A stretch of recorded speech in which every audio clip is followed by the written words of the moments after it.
Now, from the area's leader in live local news, this is WYLN News, the area's #1 source of live local news and information in Luzerne, Schuylkill, Carbon, and Columbia counties. WYLN News starts now. Good evening, and thank you for joining us on WYLN News. I'm Preston Andrus. Lehigh Valley Hospital Hazleton held an open house on Wednesday to present a new pediatric rehabilitation service location in Hazleton. Manager of Pediatric Rehabilitation Ben Ivey told us a little bit about the new facility and what it will be used for. Yeah, so this is a brand new facility that we designed to work with pediatric rehabilitation. We offer physical therapy, occupational therapy, and speech therapy services. Ivey said there is a need for these types of services in the Hazleton area, and the goal of the new facility is to fulfill that need. This is the first standalone pediatric rehab facility in downtown Hazleton, so we are increasing access to care for kids that have specific needs, whether it be motor needs, language needs, sensory needs. The facility includes private consult rooms, therapy session rooms, a gym with a climbing wall and monkey bars, and a room for sensory play. Lehigh Valley Hospital Hazleton President Tammy Torres said she was thrilled to see the new facility complete and ready for the public. It was an awesome experience, just coming through, seeing this space, how welcoming it is for our kids, and to be able to bring this resource to the community is very important to us.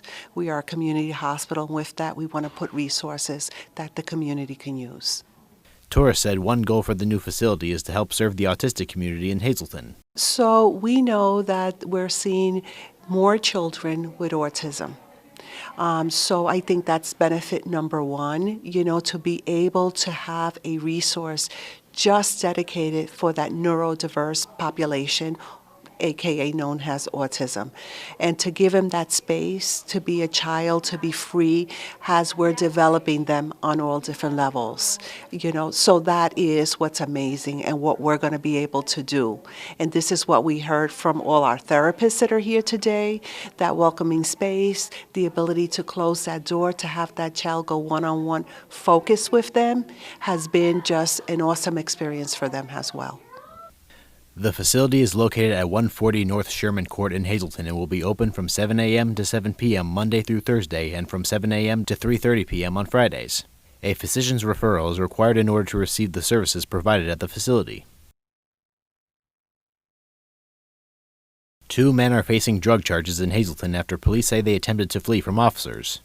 According to officials, members of the Hazleton City Narcotics Unit were first alerted to the scene on Tuesday when they received information about a possible drug transaction occurring in the Hazleton area. When investigators began monitoring the area of 70 South Locust Street, they observed a transaction being made and converged on the vehicles. Police say one man, later identified as Josue Agramonte Moreta, attempted to flee the scene on foot and was quickly apprehended. A second man, later identified as Christopher Jimenez Rosso, fled the scene in a vehicle at a high rate of speed with another passenger inside. Police say the pursuit traveled through Hazleton City into West Hazleton, where the vehicle came to a stop near the location of Harry's U-Pullet.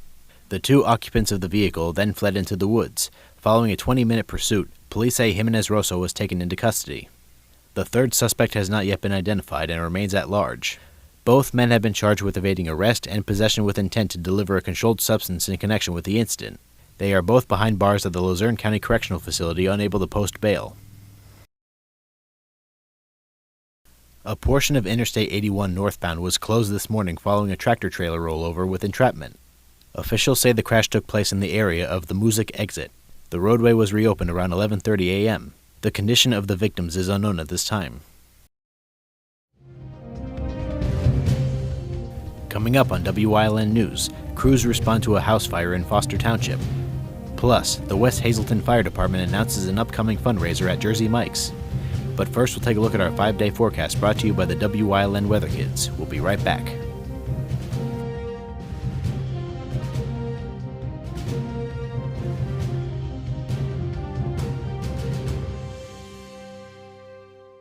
Brought to you by Lehigh Valley Health Network and Jefferson Health, investing in your well-being and building healthier communities, because more expertise and convenient care mean better outcomes and a healthier you. Learn more at lvhn.org/Jefferson.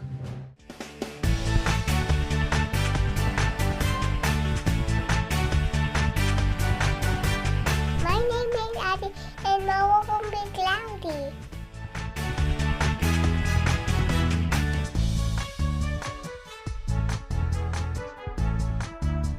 Weather Kids is brought to you by Lehigh Valley Hospital, Hazleton.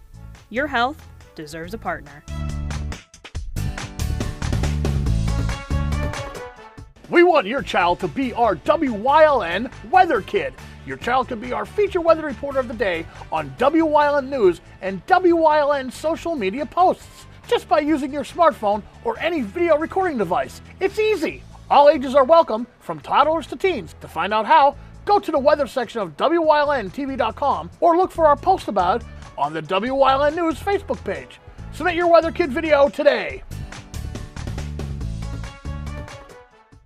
If you're looking for an affordable pre-owned car or truck, Cher's Auto Sales has a great lineup of clean, dependable, and quality vehicles. Stop in at 610 North Broad Street in West Hazleton, 570-454-7229. Cher's is proud to be celebrating 70 years in business. S.J. Kowalski is your Mitsubishi Diamond Contractor. They can install a Mitsubishi electric Mr. Slim ductless heating and cooling system. Mr. Slim systems are designed to make any living space in your home inviting. You can have a different temperature control for every room in your home. The money-saving technology can save you 25 to 50% on your heating bill. For Mitsubishi, Rinnai, and trained comfort specialists, call S.J. Kowalski at 570-455-2600.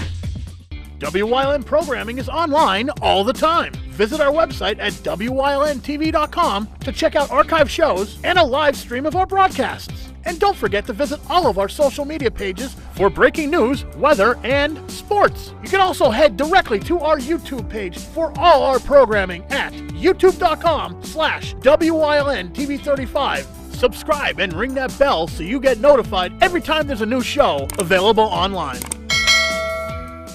Come shoot at Whitetail Preserve, 118 Boulevard Road in Bloomsburg. Their skeet, trap, and sporting clay fields are professionally designed, and all stations are handicapped accessible. Whitetail Preserve has resident shooting instructors certified by the NRA in shotgun, rifle, pistol, home safety, and personal protection in the home. Whitetail can also cater any size event, whether it be a private party, corporate event, or wedding. Call 570-384-2314 or 570-790-8969. Like and follow WYLN News on Facebook for the WYLN News Midday Update, posted daily between noon and 2 p.m., powered by Lehigh Valley Health Network. When it's serious, there's only one health network with seriously innovative health institutes. Lehigh Valley Health Network, your health deserves a partner.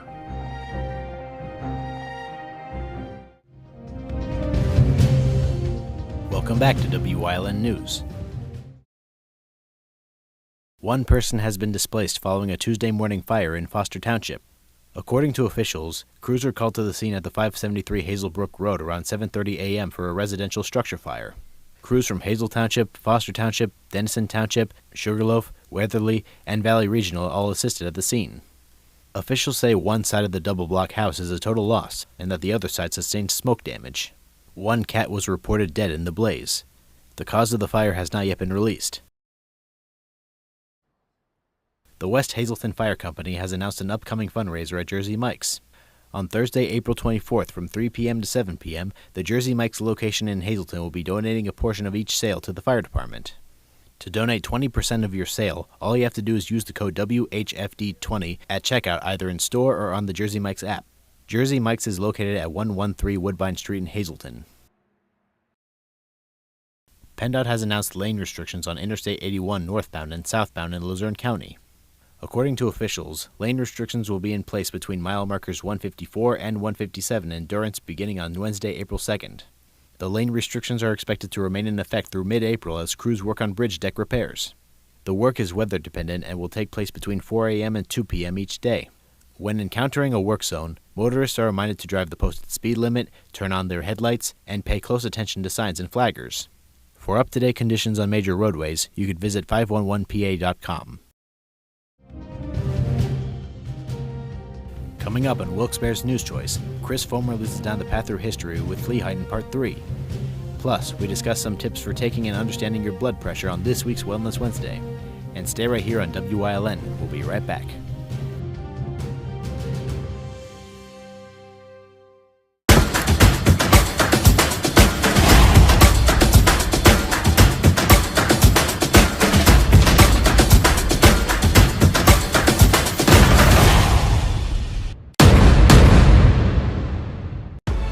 Lehigh Valley Health Network is now proudly part of Jefferson Health. And when two healthcare leaders come together for the community, you can expect more. More locations, more clinical trials, more breakthrough treatments.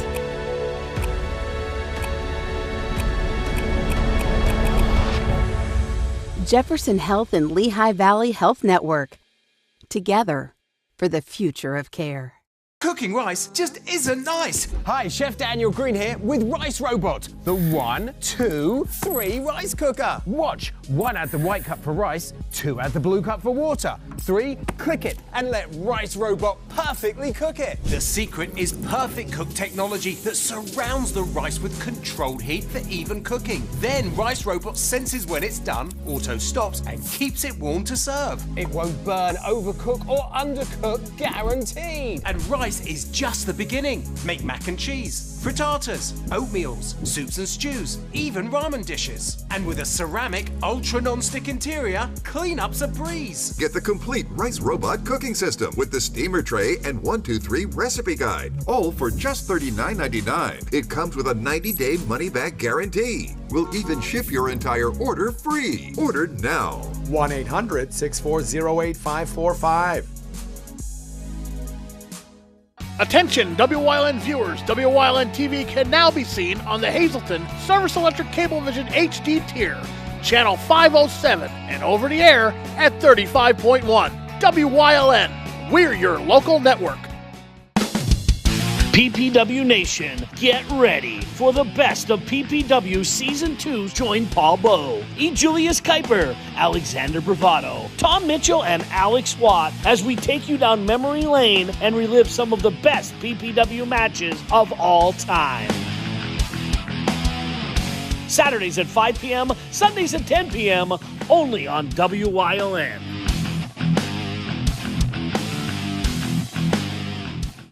Hey, did you know WYLN posts news stories and other bonus content on social media all week long? The Weather Kids, Fresh from the Farm, Everyday Heroes, Let's Talk Sports, Feel Good Friday, daily news stories, and more. Visit WYLNTV.com, Facebook, and YouTube to check it out. WYLN, the local leader on social media. We're your local network.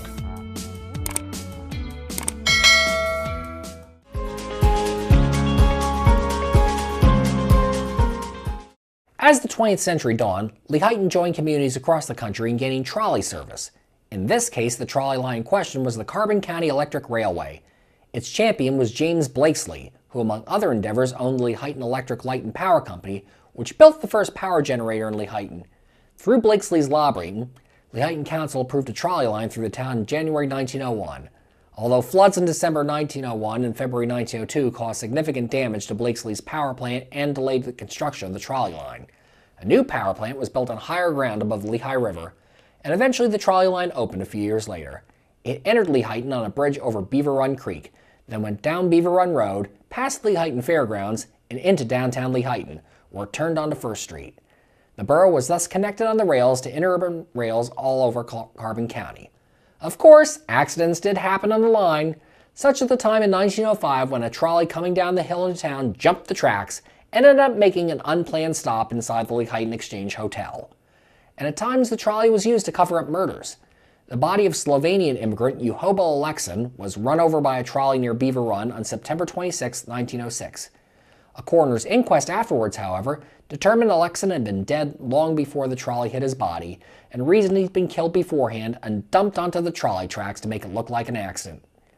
As with many other communities, Lehighton's trolley service came to an end in the late 1920s, victims of the shift to automobiles, as well as the local power companies being bought out by the larger Pennsylvania Power and Light. The tracks and bridges would be torn out in 1926 and replaced by buses. Ironically, James Blakesley, who in the intervening years had served one term in the Pennsylvania legislature and 8 years as Woodrow Wilson's assistant postmaster general, died the same year. Blakesley lives on in Lehighton today, as his name, albeit with an extra E now added, now graces Route 443 in the borough as Blakesley Boulevard. It was during the middle of the trolley's heyday that arguably the most famous person to live in Lehighton first came to town. Franz Klein had been born in Wilkes-Barre in 1910. After his father died in 1917, the Klein family would move to Lehighton. He graduated from Lehighton High School, where he played both football and baseball, and contributed art to the school yearbook. In 1931, after graduation, Klein studied art at Boston University, then spent a year abroad in England at London's Heatherley School of Fine Art, during which time he met his future wife. He returned to New York in 1939 and began his painting career. Klein was a follower of the abstract expressionist school of art, with elements of cubism also penetrating his works. Mostly painting in black and white, his art reflected the abstractions of urban life. Klein's adoptive town would not forget him during his career. In 1945, the Lehighton American Legion would commission the then still struggling Klein to paint a mural for their building. With a $600 payment from the American Legion in hand, and with access to higher quality oil paints, in contrast to the lower grade standard household paints he normally used, Klein finished the piece, simply titled Lehighton, in 1946. The painting would hang in the American Legion building through 2016, when it was purchased by the Allentown Art Museum, which, after a restoration, put it on permanent display, where it remains today. Klein himself would frequently come back to Lehighton over the years, often arriving during the week of the Great Lehighton Fair. In his professional life, he would get a big break after a successful one-man show at New York's Eakin Gallery in 1950. Following a successful decade, he experimented with putting color back into his black and white works. Franz Klein died in 1962, but his legacy lives on, with his works displayed in many renowned art museums around the world. Lehighton residents in the 1920s had a few places where they could cool off on hot summer days, including Mahoning Creek. They would get a more formal place to swim in 1925 when Graver's Bathing Casino opened to swimmers. A product of the town's Graver family, which owned peach orchards and an ice harvesting business, the pool, which cost $15,000 to build, would be the largest concrete pool in Pennsylvania when it opened. Admission for guests was a dime and allowed them to cool down in a 100 by 150 foot pool that featured floral fountains in the center.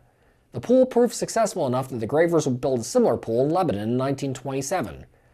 The original Lehighton pool would serve the community for decades until it was replaced by a new municipal pool in Bayer Memorial Park.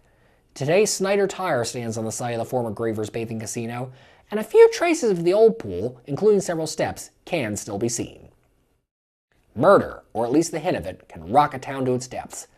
On June 7, 1941, Lehighton awoke to the news that silk magnate Pierce Rarig had been found floating face down in a slackwater dam near his bungalow in Big Creek Valley east of town. Rarig had been a strong executive with the Lovett Silk Mill, where he'd earned a patent for a quilting machine, before starting the R&C knitting mills with his former secretary Evelyn Chrisman in 1917. The two partners would also have a long romantic affair despite Rarig already being married. What Rarig did not know in his last days, though, was that Chrisman had been also seeing someone else, Fred Komatowski, who by some reports was getting tired of playing second fiddle to Rarig in his lover's life. Police arrested Komatowski, who initially gave a confession to arranging a suicide for Rarig, who was badly crippled by Parkinson's disease in 1941. In this initial statement, Komatowski said he dropped by Rarig's bungalow to visit Chrisman, where he found a despondent Rarig on the porch. Rarig had apparently begged Komatowski to put him in the dam and end his suffering, and after initially refusing, Komatowski had carried Rarig over to the dam, lifted him over the edge, and left him there to throw himself in. At trial, though, Komatowski told a different story. In this telling, he had left the depressed Rarig alive on the porch and gone back to Lehighton, where he'd taken care of several chores and gone to bed. It would be 6 o'clock the subsequent night, taking a nap after getting home from his job at the Lehigh Valley Railroad, they received a call from a friend that the police were looking for a missing Rarig. The two returned to the bungalow and would find Rarig's body in the dam. The trial would ultimately hinge on whether the crippled Rarig could have walked the 30 paces to the dam to commit suicide on his own. The jury in the end found Komatowski guilty of third-degree murder. A year later, however, the state Supreme Court overturned the conviction after it had come to light that Komatowski's original confession had been beaten out of him by police in a marathon 20-hour interrogation session. The fact there had been no eyewitnesses to Rarig's death, coupled with the lack of evidence that there had been a murder, and a reasonable belief that Rarig might indeed have committed suicide on his own, would exonerate Komatowski. He would live together with Evelyn Chrisman in the former R&C mill until his death in 1965. Today, Fred Komatowski rests in Nadenhutton Cemetery. Ironically, Pierce Rarig himself rests 30 paces, the distance he either walked or was carried to his own death, from Komatowski's grave. Whether his death was murder or suicide remains unsolved today, and the crime scene now rests underneath the waters of Beltsville Lake.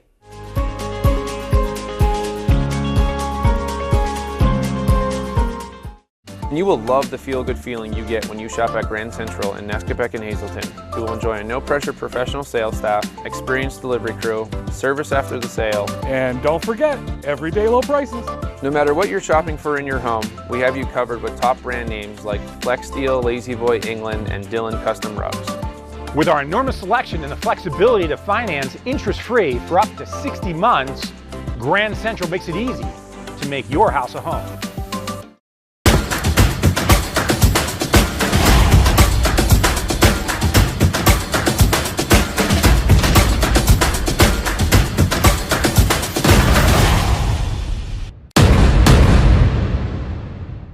When you see news happening in your neighborhood, call Wyln News at 570-459-1869 or email us at news@wylntv.com or send us a message on social media through Facebook. WYLN, we're your local network. Do you like craft beer? Do you want to learn the right way to sample wine? How about checking out a restaurant with a unique flavor or a crazy food challenge?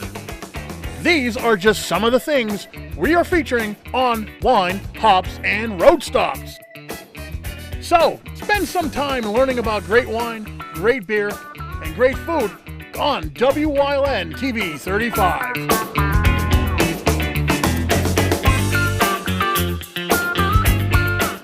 Come shoot at Whitetail Preserve 118 Boulevard Road in Bloomsburg. Their skeet, trap, and sporting clay fields are professionally designed, and all stations are handicapped accessible. Whitetail Preserve has resident shooting instructors certified by the NRA in shotgun, rifle, pistol, home safety, and personal protection in the home. Whitetail can also cater any size event, whether it be a private party, corporate event, or wedding. Call 570-384-2314 or 570-790-8969.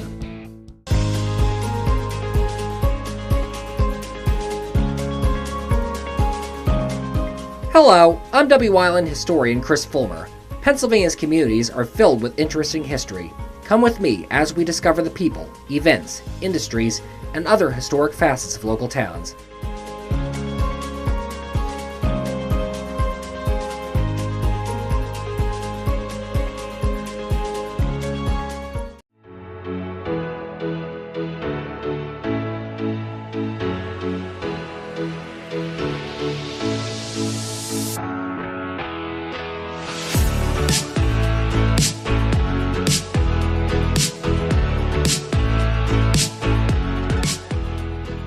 Hi, welcome to Wellness Wednesday. I'm Lisa Marie. Have you ever had to take your blood pressure at home? Maybe you've been doing it for a long time, or maybe it was suggested that you do check it. But do you know if you're doing it the right way? I'm here with my longtime colleague and friend, Barbara Hunsinger, who is the Regional Director of Non-Invasive Cardiology. Welcome, Barbara. Welcome, thank you so much. So Barbara's going to show me and you exactly the proper way to monitor your blood pressure when you're doing it at home. So what are some of the recommendations if I was told I should take my blood pressure? Am I supposed to take it every day? Yes, so I would say yes. So a recommendation would be, first of all, I would say is, it's very difficult for somebody to be able to know how to take a blood pressure manually, as we were always taught. So I would say that if you have an automated blood pressure machine, which I see you do, I would say yes. But what I would like you to do is take that blood pressure maybe at the same time every day, but take it after your meds. Okay. Okay, so if you take your meds in the morning at 8 o'clock in the morning, you can take your blood pressure maybe around 9, and then take it again later tonight, at bedtime, maybe before bedtime, to get into a groove and document it, write it down. That's the important thing too. Yes. So basically you want to get a medium of where you're at. So when you go back to a doctor's appointment or there's any questions, you can kind of show them. Yes, where exactly. it's at. And give them those parameters and what you're seeing. So it's really just important to get yourself into a pattern and document it for a week and see what you're getting or what you're seeing. If you get a very high reading, what I would suggest that you do is take it off, sit for a few minutes, wait for a few minutes, and then try it again and document both of those readings as your first and your second of the morning. Awesome. So let's get into it. I don't take my blood pressure, so this is all new to me. I've seen them, of course. I've seen them used. So tell me, what should I properly be doing when I'm going to take my blood pressure right now? So you want to be comfortable in a comfortable setting. You want to make sure that you're not stressed and you haven't had a cup of coffee within the past 10 minutes. So you want to make sure that you are not stressed out. Sitting in a chair that you're comfortable in, making sure that both of your feet are on the floor. Do not cross your legs, all right? Very important. So when you have your machine, have everything out and ready for you so that you're not stressed, all right? So how do I put the cuff on? So I can actually let you do that very easily. And this one is pretty simple. I have this machine for quite a while. So if you look at this, you want to make sure that you're comfortable with it. And the cool part of this one to remember, Lisa Marie, is look at it. It actually tells you the arrow, where you should be and where your artery is in retrospect to your arm. So it's pretty cool. And then sitting there in a comfortable position, and then basically just turning it on. Keeping my arm Keeping like your this? arm nice and comfortable, right. Turning it on, and then it will actually pump up. And sometimes it pumps up to a very high degree. And you can listen to it. So, of course, I know there are two numbers associated with taking it. Is this systolic? Yes, is always the top. And the diastolic is the bottom. And if you ever want to think about that, always remember from nursing school, diastolic down, the lower number. So what are we talking about when we're looking at the systolic and the diastolic numbers? The top number, which is the higher of the two numbers, always measures the pressure in your arteries. And that is when the heart is actually contracting and it's beating. Okay, so when it's beating, that's what that is measuring. And then your bottom number is your diastolic. And what is that measuring? That's measuring, it's the lower of the two numbers. It measures the pressure in the arteries when the heart is resting. So when it is actually not contracting and it's at rest. So those are the two numbers that are really important. So I usually run, like 110 over like 70 or 80, is that? So what is the so that's pretty good. So when you're looking at it, and I always have the readings for patients when I'm trying to teach it, is we were always taught 120 over 80s is really your ideal numbers. So if you're running around 110 over 60s to 70s, that's probably very normal for you, and that's great, all right? You want to look at it as it starts to rise, and you can actually take that off so that you're comfortable. Sure. So your reading looks good. And basically, it's just, you want to make sure that if you get it anything one higher than 140s over 90s, I would say you want to make sure that you go to see your family doctor or let them know that your numbers are high. Awesome. Well, thank you so much for showing us the proper way to do it. If you've been taking your blood pressure this way, great job. If there's something we showed you today to be helpful, we hope so. Thank you for watching Wellness Wednesday. Barbara, thanks for being here, and have a great day. Thank you.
You're watching WYLN TV 35,